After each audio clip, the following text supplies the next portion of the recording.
काय होतंय? काही नाही ताई. लग्नाचं टेन्शन आलंय ना? ताई मला सांग, लग्न ही एक आनंदाची गोष्ट असली पाहिजे ना.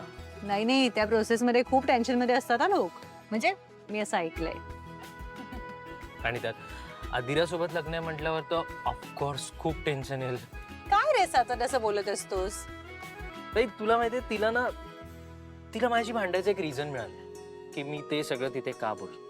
तुला मी सांगितलं होतं ना की आम्ही बोलतो कमी आणि भांडतोच जास्त.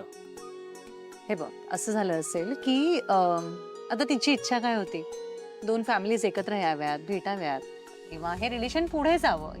पण आता तू म्हणजे आय नो तू बोललास तो मुद्दा चुकीचा नव्हता, पण तिचा हिरमोड झाला ना. हे बघ, तुझं मान्य आहे मला ताई. अगं पण समोरच्याला समजून घेणं ही सुद्धा एक रिॲक्शन असते ना. अरे पण ती भांडली ना तुझ्याशी, तिची हीच रिॲक्शन असेल. असं होतं ना बघ, आपल्याला काही लोकांना बघून असं वाटतं बापरे किती भांडतात, पण त्यांचं खूप प्रेम असतं एकमेकांवर. मुळात भांडण हीच त्यांच्या प्रेमाची भाषा असते. सो अधीराचं तसं असेल कदाचित. आणि माय ओव्हर थिंकर ब्रदर, आता ती भांडली हा विचार करत प्लीज झोपू नकोस. झोपताना हा विचार नकोय.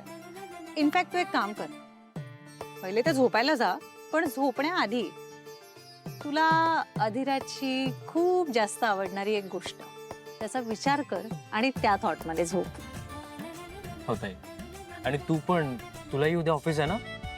हो, पण मी जरा शतपावली करते आणि मग झोपते. ओके, गुड नाईट ताई. आणि थँक्यू. बाप रे, अरे मेन्शन ताई. नॉट. काय यार तू.